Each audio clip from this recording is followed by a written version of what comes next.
Hello, everyone, and thank you very much for joining us today on this first of a series of web talks provided by the Dell'Oro Group and our analysts who are experts in telecom infrastructure, data center infrastructure, and enterprise infrastructure.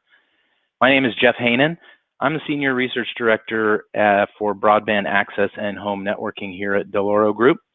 And today I wanted to talk about COVID-19's impact on cable broadband strategies and spending. You know, over the course of the last couple of months, I can't tell you how many questions I've received about the impact of COVID-19, and it's been, obviously in the broadband area, it's been phenomenal to look at and examine in terms of how operators are dealing with the pandemic across the world, both in countries that have been very hard hit and those that have not, and how they've been reacting to this new environment and this new normal of working from home and educating from home, and how that is going to impact their long-term strategies in terms of spending and what that means for transitions to virtualization and a lot of things that they were looking at prior to the pandemic. So I want to share with you a few slides, and also as you're looking through this, I want to remind you that on your dashboard, you've got a link there to some attachments that we're including.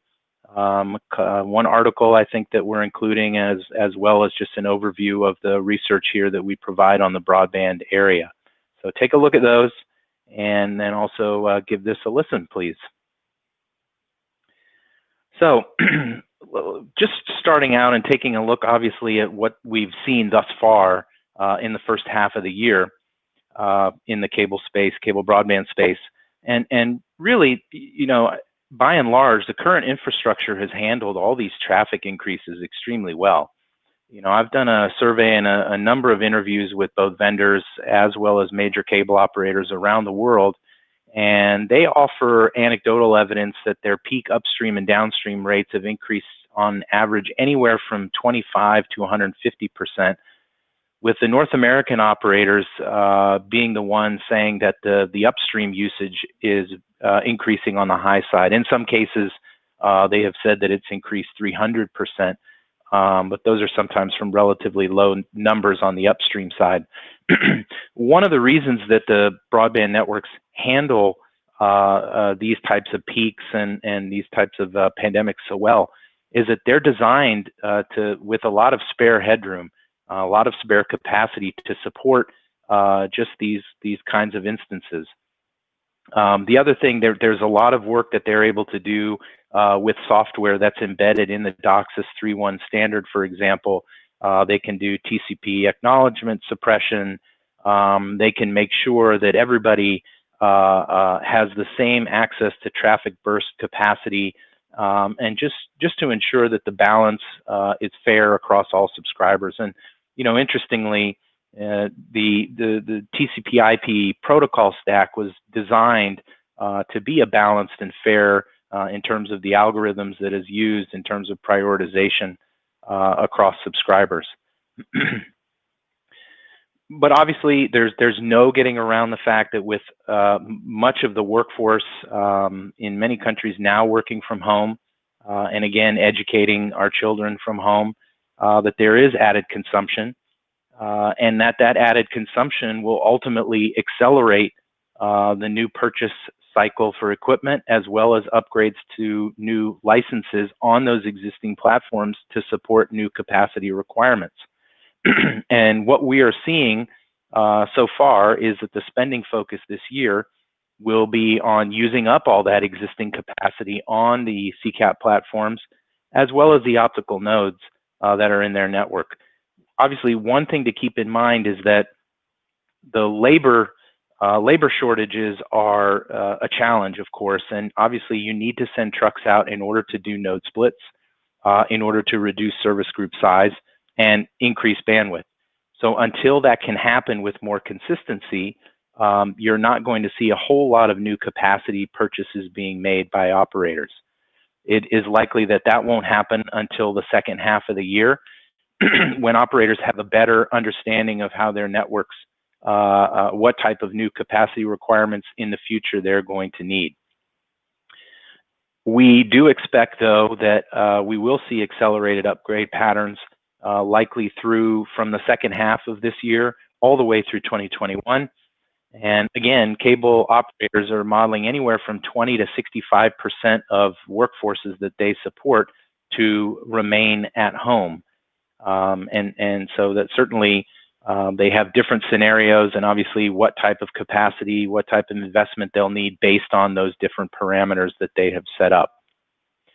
So what that means is if we look at the DOCSIS channels that are shipped as part of CCAP platforms in order to support more bandwidth, you can see that 2019 was a down year, and there were a number of reasons for that.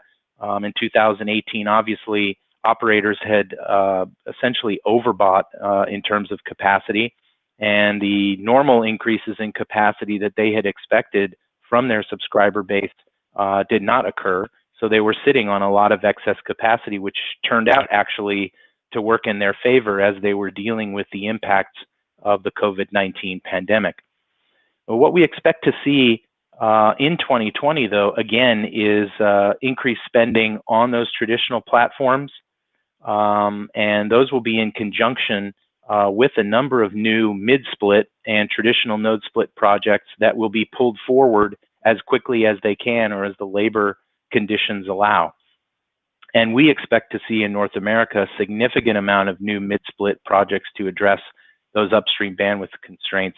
If you're familiar with the North American cable architecture, most operators allocate upstream bandwidth anywhere from 5 to 42 megahertz.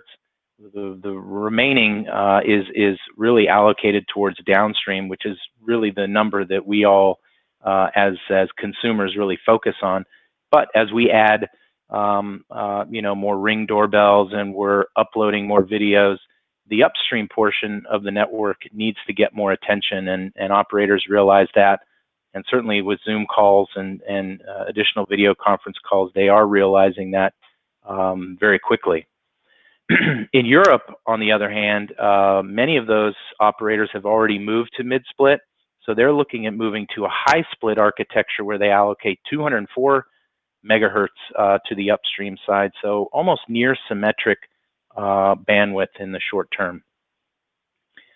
So, one thing that's interesting when you look at the cable networks, obviously, is the difference between the North American and European markets. And the European cable operators are generally, from a bandwidth and upstream bandwidth perspective, are generally ahead of what we're able to offer here in North America. So it's always important to keep that in mind when you're looking at forecasting and thinking about what the total addressable market is for new challenges or new channels in both of those markets. So going back to the slides really quickly, hopefully that loads. I mentioned that the outside plant in the form of optical nodes is just as critical to getting new capacity out there, and really it's amplifiers that provide and obviously amplify the power and the signal that are going to you and I as subscribers to ensure we get the right amount of bandwidth. Those mid and high split projects that I mentioned, both in North America and Europe, are going to result in much higher spending levels on amplifiers in the network. And we've got two issues here. One is that the last major upgrade cycle for amplifiers happened about 10 years ago, and so we're really pushing the limits of the useful lifespan of a large installed base of amplifiers. Second, we have DOCSIS 4.0. The specification from Cable Labs is out there, and it's now up to chipset and silicon providers to start developing product to that standard. Ultimately, we believe DOCSIS 4.0 with extended spectrum DOCSIS and low latency DOCSIS will be used by a large number of cable operators, beginning in the North American market and then longer term in the European market.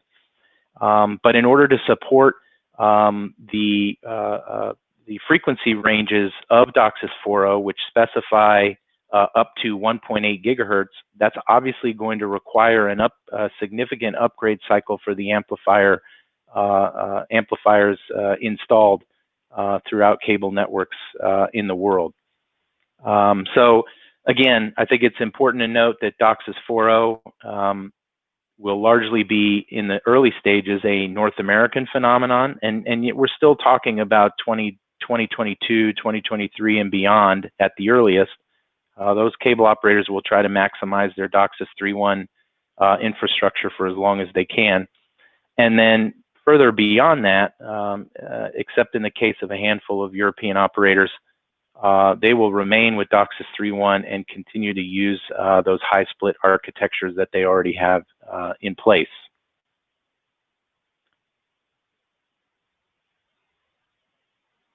So I hope that was useful for all of you.